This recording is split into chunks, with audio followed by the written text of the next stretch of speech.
In this episode of How To, I'm going to be talking to Eric Maszynski about how he manages a portfolio of high-octane assets like crypto, but more importantly, things like junior miners and the mining stocks, and how he mixes that with things like gold, and whether he has any maybe safer assets or income-bearing assets in there.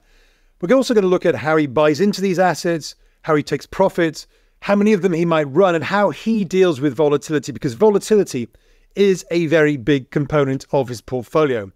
Now, his style might not be the right style for everybody, but how he looks at these volatile names might be appropriate for small amounts of other people's portfolios. So hopefully we'll get some learnings. Even if we don't want to invest like Eric, there may be some styles that we can pick from here that might be appropriate to how we look at our own investments and portfolios as well. Hi, Eric. This week, we're going to be talking about portfolio construction, your experiences constructing a portfolio, effectively how to build a portfolio of extremely volatile assets, things like crypto, things like junior miners. But just those learnings, because we all love to talk about our ideas. We all love to talk about what we should buy in the hope that it'll be the home run retirement trade. But for most people, every investor, it's nearly always about how you construct portfolios, how you think about risk, how you build positions in single names or in multiple names, and how you think about taking profits on those. So I'd love on this one to really kind of go through how you, in your time doing this, you've dealt with some of the most incredibly volatile assets that there really are in the investment world. And before we go on, I've got to do that whole line, which is, this is not investment advice. This is for educational and engagement purposes. And obviously everybody has their own risk tolerances and should do their own research. I think I have a bit of an economic perch from which to talk about this, and I've gathered a lot of my experience by making every mistake in the book. Prior to my life as an entrepreneur and letter writer, which started in 2011, I was a stockbroker and alternative investment advisor for 16 years.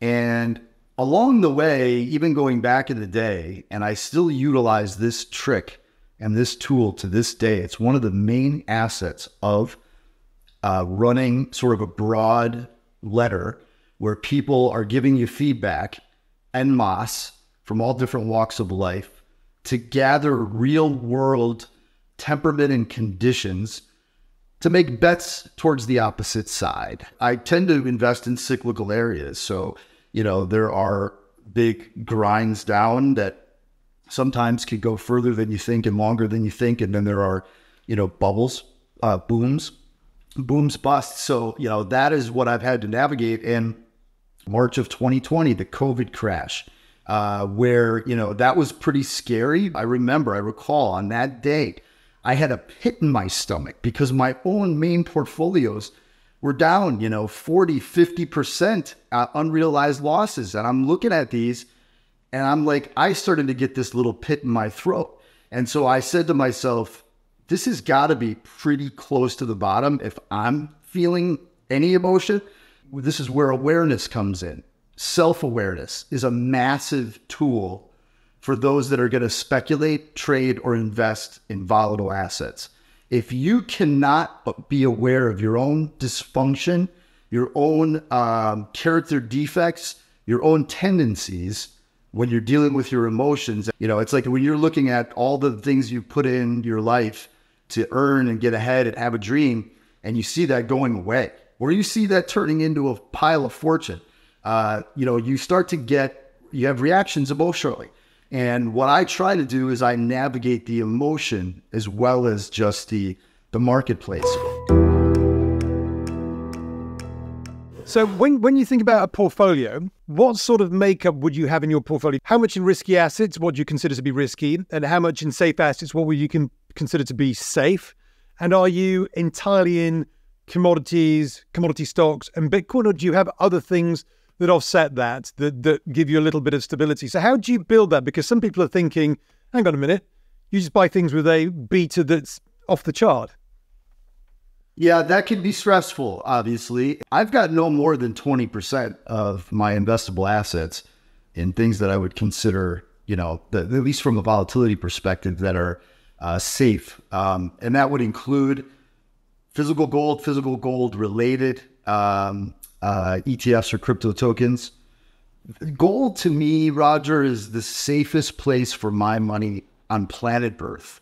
Over bonds, over anything, over real estate, for keeping the value of my buying power over time. So and does that give you safety? So is that how that bit, is that kind of, if everything else went to zero, does the gold, you can still know that gold can keep you, in a house and in food and in a couple of holidays. So that's kind of your thing that is your safety deposit box, as it were. And then actually your 80% is actually quite high octane, because probably most people might be the other way around, 80% safety gold and 20% high octane. Your view and your portfolio is actually quite you like your risk, should we put it that way? Only at certain times, that's where the fluctuation goes. In 21, I had been moving out of risk because the risk that I took was realized. It started to pay off in a big way. And so I will take my portfolio percentage at that time and start aggressively moving that over into more non-volatile assets. Now you've got the real estate component, the physical gold component, the cash component, things like, my friend's value fund. I consider that fairly conservative. What would be your maximum position, let's say safe assets? Because you said 20% gold. Do you ever go up to 50% in safe assets or higher? Or is it always quite a small portion? In 2021, I got up there. I got up there to probably 40 to 50%. That was then moved into that area briefly. And it probably stayed there because the rest of the assets then started their bear cycles. Here's the thing. What is high risk and what is not? I do believe you could look at, say, the mining sector. Plus even with physical gold, like how many people have 10% of their money in physical gold? Go ask 20 of your friends. You might have one, but I doubt it. They probably have. I have some gold coins. It doesn't exist. This is not what it's viewed as in terms of a safe investment, as the safest. The way that I view, that store of value, that defense, that main defensive posture. And when you talked about that part of your portfolio, which is not gold, not real estate, and not the sort of the healthcare fund, what do you break that down? Because again, obviously that's fluctuating, but are you looking in that at crypto, micro or junior miners, mid caps, and large caps? Are you really focused on that portion which is the sort of the non-gold, non-real estate? What's your split on that between, let's say, those different groups of assets and sectors? Now, at least 40% of my investable net worth is in crypto, and I would say it's approximately the same in mining equities, and 60 to 70% of that is in exploration and or development stage companies. So you've got 40% in the miners, 40% in crypto, 20% you said in gold and safe stuff. And then that 40% that's in the miners, it's in the exploration names. About 2/3 is in the very high risk, very, high beta, very low market cap stuff. But then I have 1/3 of it, let's say, that is it touches into the production companies, development producers, mid caps. When we look at those overall positions, how many actual positions, and when we're now focusing on that 40% that's in the miners, 40% that's in the crypto, how many positions would you run? And let's just pretend that the gold is just there, forget that. Now you've got 100 units, which is now split between those crypto positions and those mining positions. How do you work that? Because for some people, they can only do the sort of Druckenmiller view of the world, which is 4 or 5 big concentrated positions. Do you have many positions, or do you have your stock favorites in both crypto and in the mining space? I'm going to share something personal here, which is that I have a dream, Roger, and that is to go from unmanageability to manageability in my life. And that is pertaining to my portfolio broadness. I strive to be more like Stanley. And actually, over the years, I have made concerted efforts where I do believe that the top ideas that we have should have more bloated allocations. And when in the past, I would just spread out, in dozens, if not, even right now, I probably own somewhere in the ballpark, well over 100 different crypto tokens, okay?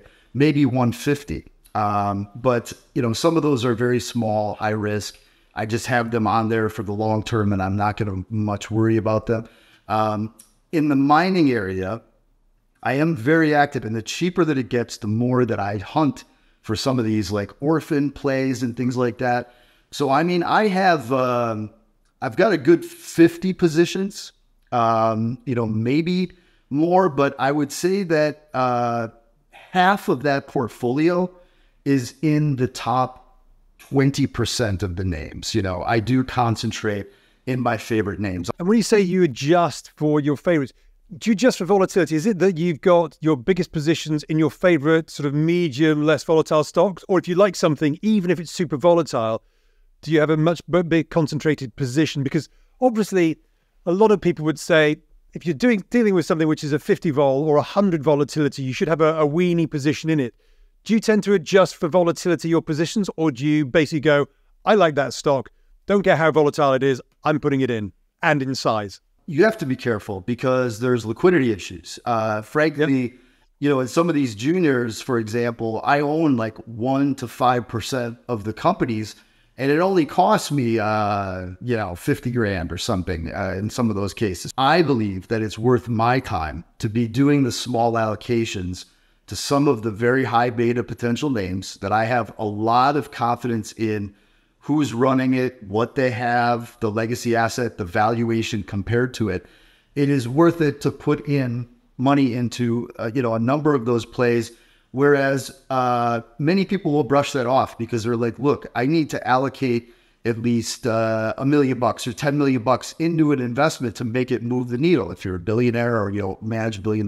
But I get that, and that's fine. But you can move the needle quite a bit on things in the mining space with cyclicality. When you have things that have been destroyed in value for 3.5 years, we're probably getting longer in the tooth of a bear cycle going into a bull cycle. They can go up 5, 10, 20x. They do. And obviously they can fall by 80%, which I guess is the next question, because what is, for a lot of people watching this, and I always say this is one of the most important things for people to understand. And I'm going to ask two kind of questions here. One is, what sort of P&L swings do you have? Because I think you've mentioned you've been kind of down 40%, but obviously you've had some huge ones. But in your portfolio, because I really want to get this out there so that people understand, there's some people who might only want to endure maximum drawdowns of 10%. You probably endure bigger ones on that. So I'd love to understand what sort of P&L swings you see. And also, you mentioned it just earlier, but what are your goals?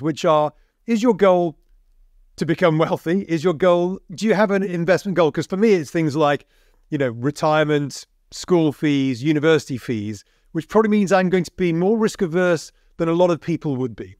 So I'd love to understand what sort of P&L swings you have and what is the context of your goal. Is it just you love this so much that actually, yes, you have those downsides that feel terrible, but actually you love it because the upside is for you just such an enjoyable experience?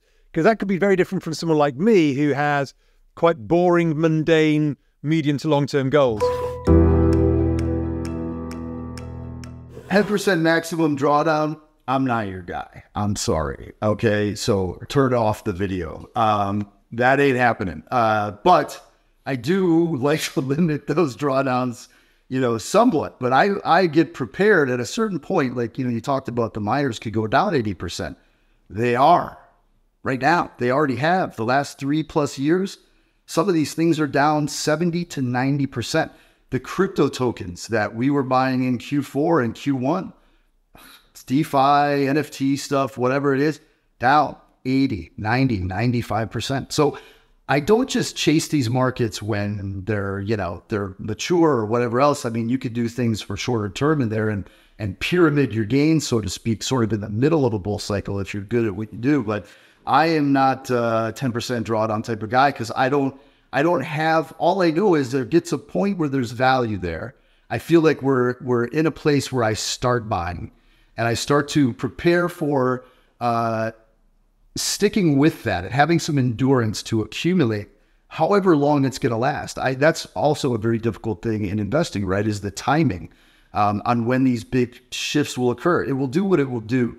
But I believe that the reason that I do this and that I endure this to make more money personally is to give it all away. I mean, you know, I'm a believer that we're not leaving with anything anyway, man. I mean, none of this shit's actually even, you think that all this is yours and you have security in life?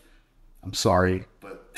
Okay, so lovely philanthropic goals. So to give it all away, but you have to live. So on a day-to-day basis, week to week, month to month, you enjoy these drawdowns where it sounds like you have mainly assets that don't throw off an income necessarily, not in the sort of classic income style. Obviously, you might have some cash in you know, money market funds right now or whatever, but for a lot of people, they'll be saying, Christ, you know, the cost of carry in these periods where you're down 80% and we're flatlining down 80% for a couple of years.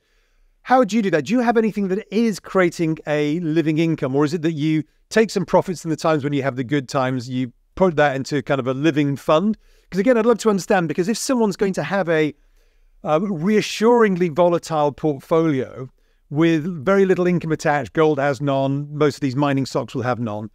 Some people say, well, I'm not going to be able to live for maybe, you know, I'm not going to have enough income for 12 months. Therefore, I'm only going to put 20% max into these, which is the way I'd view it, because that's your high octane asymmetric bet. And the rest is still going to be in boring, mundane things. How do you do that? Or do you just accept that, you know, with the way you do it, that's how you roll? No, that is a great point to address. I guess when I view what I'm doing with my level of depth and comfort levels in those, it should be. It was back when I was an alternative investment advisor. Like if I was going to a high net worth individual family office to try to gather some of their assets, it was not for the 80% of their generalized assets to allocate and take this, you know, small wrap fee on and put them into stocks, bonds, X amount of allocations. It was for the 20% that I would take the high risk. I would go into venture. I would go into hedge fund investing, private equity. You know, that's where I stumbled on gold back in the day. You know, it was the alternative investments that were not necessarily based on the performance of the U.S. economy or stock market, and could, if I did a great job, that 20% could at certain points end up becoming worth more than the 80%. You know, by taking that risk. But also, if you lost most of that 20%, you have your money. So I think that from an appropriate standpoint, the things that we're talking about, where I swim every day, these are mostly areas where people would just want to carve out, you know, call it 20% of your money. You know, income wise, that's also a very important point. If I have income, I also have income from what I do. So that is huge. If it was just investment capital, I would have to, and I didn't have any sort of income from a career or a job or a business, then I would have more allocated towards income generating investments. But probably not that much. I mean, look, you know, I came from a place where I was looking to go from nothing to something. And now I'm at something and I want to continue to just produce and challenge myself to be able to do more. So I also don't think somebody should just put all their money in this type of stuff, you know, try to get rich and, you know, like it's all or nothing, because that never satisfies anything either. You don't want to put a lot of pressure on yourself. You also don't want to miss out on life where like you're not spending anything on living so that you can go and try to get rich in these crazy, you know, areas. But 20%, 10%, 30%, you know, like physical gold should be, you know, that's a different ballgame. It's the asymmetry, it's the optionality, it's the we'll do nothing, might lose money. But then it has the potential to have that asymmetric, very, very high beta move. And as you say, these things can potentially have a significant return to the portfolio, but they're very, very volatile. So you only want a small, this is vol adjusting. You have a very small amount in very, very high volatile assets, because when they win big, but equally they can be down 90%.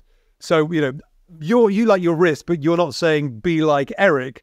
You're just saying what Eric likes might be great for a small portion of a portfolio. In terms of your portfolio, it sounds like you're generally long. And do you also look at things like optionality? Because, you know, some people, I like optionality because sometimes you can take a view on something by, let's say, a long call on a commodity or an index or an asset. And it's not a speculative move where I'm going, I think it's going to go through the roof. It's more a case of, I'm worried about the downside. I want to buy a call on it, and that call is my maximum loss. So if instead of being 100 units long, I might be 10 units long through a call. I know I can lose my 10 units, but I'm not going to lose 50. And actually, I say to people a lot of the time with options, actually, when you lose all your premium, you've actually done well because you haven't lost half your capital that you could have invested. So as a long preamble way of saying, do you also use optionality in your portfolio for short, medium, long-term views? I don't buy call options that are expiring soon.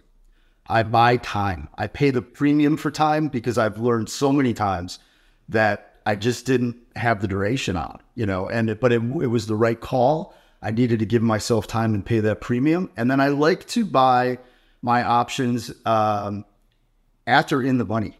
I don't buy them with something where you have to see, a 40% move to get to your strike price. I buy them at or in the money, and I find that you tend to get better deals actually on the premiums with options. If you buy the leaps, typically leaps, there's a lot of things that I will buy. For example, this morning, I bought, it was May 24 calls on a silver developer producer that is down and that, I like. Okay, it's a New York Stock Exchange, Toronto Stock Exchange, several $100 million market cap, not huge, not super tiny.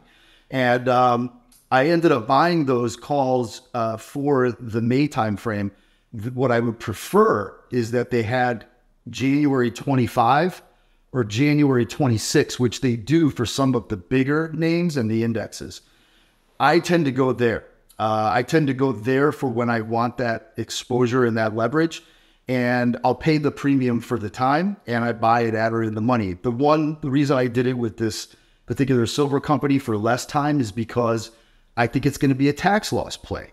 So I don't need until May. Either my thesis on that is going to play out in January, or I'm wrong, and I'll either sell it or I will lose my money. And just for viewers, what you're doing there with those in the money options is that people that maybe know about delta, and at the money is maybe a 50 delta, so you get half the move. But the more in the money that you're going, the more stock-like returns you get on the upside, because you're pretty much getting closer and closer to that 100 delta. But at the same time, you can still only lose the maximum of the premium paid. Obviously, the premium's more if you're in the money, but you still know that the actual maximum loss, whereas a stock down 90% is down 90%. So it's a kind of way of participating in almost all the upside whilst not participating in all the downside by having those in the money call options. Yeah, you talked about 100 units, Roger, and putting 10 in those type of things. I'm more like 2 to 4%, 2 to 4 units, and that is only when conditions sort of appeal to me, not on a rolling basis necessarily. How do you get into and out of these stocks? So let's say you've picked a target. It's a very, very highly volatile stock. Do you go, I like it, all my units. So let's say I've got 5 units I want to spend on that out of my 100, all in one go. Or do you build a position? It's a great question, and I have a framework that I talk about with my members that is a rule of thumb to work by. That this is a generalist thing. So sometimes you just buy what you're going to buy, and you're in it because you see that it's taken off, it's about to go, it just had a breakout, and it's not going to be a core position. It'll be a swing trade or something, and I just hit it. And there's a certain I always have in my mind for myself, as well as for my members, a buy up to price. A lot of times for longer term positions, I will buy half of what I envision that I want to own in the sector or the stock, and then I buy another quarter tranche and another quarter tranche if things get cheaper for me. I mean, what you have to have is, I think, the discipline that even if you see a very good idea or an idea starts to grow on you, principles of where you will pay up to on that valuation are very important. The exercise that I tend to do is I take the amount of money that I want in the space, and then in those particular investments that are my goal, that I have to work with that. And then I take half and I buy it right away at the market, or I'll even on junior miners, I buy on the offers. I get my stock on the books. I don't sit around in illiquid names trying to save a half a penny on a on a 5 or 10 cent stock that if I'm right, it's going to $2. People are just, they do nonsense like this. But anyway, I end up saying, grab half, put a modest amount on auto accumulate at Coinbase. It's coming out of your bank account every couple weeks. And the longer the bear goes, the lower that it goes, the more you're going to own for if and when we're right. And it's cyclical and it goes back up. And I leave always cash for extreme market conditions. I had an epiphany and a real challenge personally going into probably around, I think it was 2016 or so, when we had come out of a 4-year bear market in the mining stocks. There was 4 years of relentless down, down, down. It was one of these situations where the markets were so bad and we had like a harsh correction. And instead of being the guy who's smart and has cash and just puts your catcher's mitt on and starts to buy some of this stuff, when there's like money laying on the floor, like Bitcoin at 3,000-4,000 in that March crash, right? That was the first time for me, really, that I was prepared fully to take advantage of that and had cash instead of being the guy that knows that I want to be buying different stocks or crypto or whatever it is in a market downdraft that's severe, but I have to sell them even though I want to buy them because I got to pay my rent. That has happened to me in life several times as an adult. And I decided in that time, I'm never going to be in that position ever again. And I haven't, knock on wood. So that does, it takes some discipline to keep sticking some cash away so that you can buy on extremes. Basically, keep your powder dry and also have liquidity to live. I mean, there's no point in, as you say, there is always the potential that the stock market could seize up and close completely and you can't get any capital out for an extended period of time. Extreme, obviously, but always have living expenses on the side. Do you have stop losses? Because I've had people who said to me, I bought it. And I said, well, what if it went down? Or I bought a bit more because it's cheaper. What if it goes down again? Or it's even cheaper? And it keeps on going down. Do you have stop losses? Or because of the nature of the way you deal with this, do you kind of go, I accept those risks? Because for a lot of people, I would always say to people, know what you can lose and make sure you don't lose any more than that. Because big losses, 50% need a doubling in the portfolio to get back to flat. So do you have stop losses or do you just know the risks and you're happy because of the way that you look at your portfolio? When I put my trading speculator hat on, I know the old adage I learned a long time. They say that pros average up, amateurs average down. And I tend to stick with that on trades and on things that I don't really have a deep connection with. I will put stop losses in. I'll know what my max loss is. Or if I'm buying, say, long-term call options, that's my risk and I accept it. But there are on actual equities trades, swing trades primarily. But typically in the bounce plays is when I'll deploy, I could do a third, a third, a third, or I'll do a half and a quarter, meaning I give leeway where I don't feel like I might be at the bottom yet, but I'm actually buying into lower prices. That is more common for me than to buy into something and then it comes back 8% and I stop out of it because it's just prudent because it's a trade and that's the case. However, I have my parameters before I enter. That's the key, I think, is what am I going to do in this case? There are trades that I go into where I say, look, it's either going to hold this level or it could break down into a new level. Therefore, if I'm bottom fishing, I'll buy it. But if it triggers that, I'm out. And I do stick to that. That's not my main business. My main business is buying into cyclical and secular bull or bear markets and navigating those from trying to be near a bottom, going into the bottom and coming out of the bottom. And then having a different cycle change or coming into something that's starting a bull trend and trying to maximize that to a degree.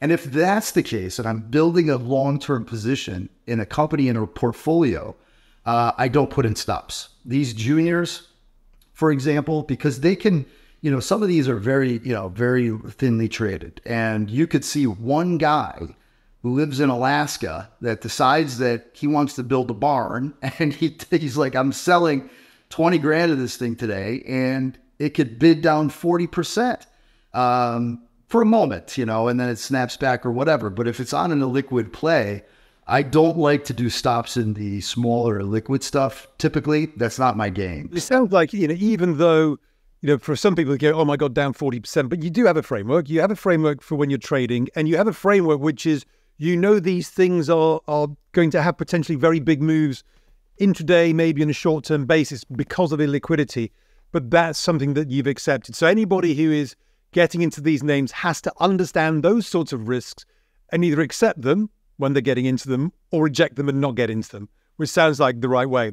Now, the second bit I'd love to get into, which is equally important as making sure you understand how to deal with those losses. You said it before, which is knowing how to run it and knowing how to take profits, knowing when to sell. And you said many times, one of the hardest things is knowing when to sell. So what is your mental map? What is your framework? It's not one of the hardest things for me. It's the hardest thing in this game is when and how to sell. I mean, it's the toughest. But I like, I'll give a couple of examples, and I'll tell you what I think is a success. Whereas some people have a tough time wrapping their head around this. Meaning, like, for example, when I talked about those crypto tokens, 125 to 650x, when I got out of the last pieces of those positions, I still had at least 1/3 of those positions that were still on the books after that and came back down 80 or 90%. Because the sitting and the waiting can be the toughest part about it, right? As Jesse Livermore used to say, it's the sitting that made him the big money. So you have to be able to go through those things where you're like, normally, am I going to flip out at a quick profit? I think I did, again, identifying your goals going in. The psychological aspect is what gets everybody. And for me, I look at it like, if you understand the space and the risk you're taking, 5 of the 10 can literally go to 0. And I don't, knock on wood, I might have had 1 in my life ever go to 0, maybe 2, I don't know. But, these are tiny, tiny companies. But anyway, the point is, you could have 5 literally go to 0. 1 of them go down 50%. 1 of them flat. 1 doubles, 1 triples, 1 10x's.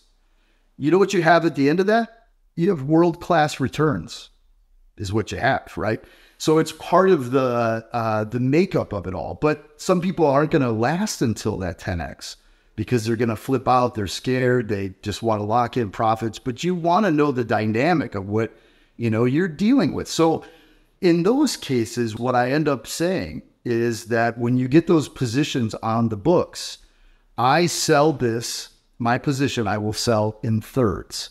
Meaning, when a junior mining company that is a very small one triples, I'll sell a third and remove all principal risk from that investment at that time. Now, you can be more conservative and sell half at a double, or you could use the third, a third framework. The second third of that position is a little bit loosey-goosey for me, meaning I will let the second piece of that, as long as it's above a triple, that could be somewhere between 3 and 7x or 10x or something like that, or 5x or whatever. It's depending on the situation and the market and all that stuff. And what I use the last third for is extremes in stage 3 blow-off bubble environments within the sector that I'm in. Like in the crypto area, that was in 2021. And so how do you play that last third? It has very little to do with the individual name. That last third that I have is only going to get taken off the table if and when I think that we're just seeing a top. It's just getting crazy, and I'm selling that out. And that could be at 5x, and I already took out a bunch at 3 and 3x or whatever. Or more likely, though, it's going to be 10 to hundreds of times. What you have to be able to do is, number one, after something triples and you lock in your principal, some people will say, well, if you still think it's going to go up, why don't I just hold it all? Or why don't I buy more? It's like, look, man, if you can't cut that shit out and be happy with what you do with your format and it's starting to play out, instead of the I woulda, coulda, shoulda, I wish I would have bought more, you're an amateur, and you're never going to be able to make a lot of money in the markets because it doesn't work where you buy bottoms, you sell tops. You know, you have to be somewhat flexible, but having that framework that I just laid out, I think it's helped me a lot. It's helped me a lot. Yeah. No, no one's perfect. I mean, what you're doing there is you're selling euphoric sentiment, but more importantly, you've got a framework which, if you've got the rallying stock, you as you say, you've got your principal back, you've got a good return, and then that last one is probably in some ways not quite literally, but it's true optionality. And if you can, you know, we don't always know when euphoric sentiment is. And as you said, there's some way you've missed that top and it's gone all the way back down. But at least you can enjoy. You can sleep at night with that last third because you've got your capital, you've got some money. And now it's a case of, okay, it's an opportunity cost. It's not going to kill you. After the first third, the 2/3 are optionality. Yeah. You know, I'm like, I have no risk here. Why am I going to sweat this thing? And then you tend to make better decisions versus clicking on like, oh my God, I have my money at risk in it. Just to sum up, you have got a high risk portfolio because 20% is safe, but that suits you and the way you do it. But for most people, the high octane stuff should be a smaller percentage. You do have a framework for the buying and you do have stop losses, but because you're in these illiquid names and you know that they can have a small amount of volume can have a huge impact on price in both directions, you're comfortable with that. But when something starts to move, you've got a very, very clear way that you like to lock in, you know, your money, lock in your initial capital, but then play around with that. So kind of almost enjoy that last 2/3 bit. Just to finish off though, if there's any learnings out of I'm not going to say decades because that'd be rude. Just the few years that you've been doing this, the many years. What do you think is the most important learning? You may have already said it, but what do you think is the most important learning that you've had in terms of managing these stocks, which can be, can kill you on the downside, can go nowhere for years, but then can suddenly ramp like maniacs? What's your biggest learning from that? One on the note of like contrary action to the way we feel. If you can master that, if you can be aware of when you're feeling, just pay attention. I'm feeling greedy.